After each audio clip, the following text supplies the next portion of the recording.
ஒரு ஜூனியர் ஆர்டிஸ்ட்னாலும் சரி, ஒரு குரூப் டான்ஸர்னாலும் சரி, அவங்க தானப்பா அப்படிங்கிற ஒரு அப்ரோச்சும் இருக்கா? அது அந்த டைம் இருந்திருக்கலாம். ஆனா இப்போலாம் அந்த மாதிரிலாம் கிடையாது. எல்லாருமே டான்சர்னா அந்த ஒரு இது இருக்கும். டான்சர்ஸ், ஃபைட்டர்ஸ்னாலே செட்டே வந்து ஐய்யய்யோ! டான்ஸ் ஆட வந்துட்டாங்க. ஐய்யய்யோ! ஃபைட்டர்ஸ் வந்துட்டாங்க.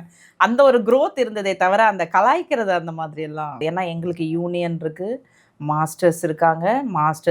எங்களுக்கு மாஸ்டர்ஸ்க்கு மேல டைரக்டர் இருக்காங்க. புரொடியூசர் பிளஸ் ஆர்டிஸ்ட் இருக்காங்க. இவ்ளோ பேர தாண்டி தான் எங்க கிட்ட வரணும். ஸோ அந்த மாதிரி யாரும் ட்ரீட் பண்ணதும் இல்ல. யோசிச்சிருக்க மாட்டாங்கன்னு நெனைக்கிறேன். எல்லாம் எங்க டான்சர்ஸ் வராங்கன்னா, அது ஒரு கிரேடே வேற. அந்த மாரி தான் இருந்தது. நான் பார்த்த வரைக்கும்.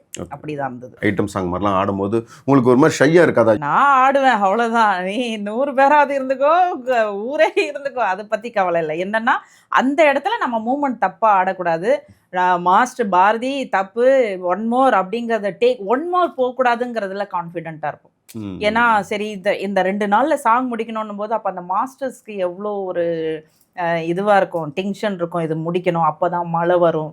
இல்ல அப்பதான் ஏதாவது ஒரு ப்ராப்ளம் வரும். ஏதாவது ஒண்ணு வரும். சில டைம் ஒண்ணும் இருக்காது. ஃப்ரீயா லொகேஷன் ப்ராப்ளம் வரும். ஏதாவது ஒண்ணு வரும். ஸோ அப்ப மாஸ்டருக்கு அந்த டென்ஷன் சாங் முடியிற வரைக்கும் டென்ஷன். இல்லன்னா மூவ்மெண்ட் யாராவது ஆர்டிஸ்ட் ஆடலன்னா என்ன பண்றது? டைமிங் போயிட்டே இருக்கு. அந்த டைம் போயிடுச்சுன்னா திருப்பி உங்களுக்கு எல்லாமே இதாயிடும் இல்லையா? அதனால வந்து அந்த டென்ஷன் இருக்கிறதுனால எங்களுக்கு கான்ஃபிடென்ட்டா ஆடியே தீரணும். இது என்னவோ ஒண்ணு பாரு அப்படின்னு சொல்லிட்டு அந்த இதுல தான் இதுவா இருக்கும்.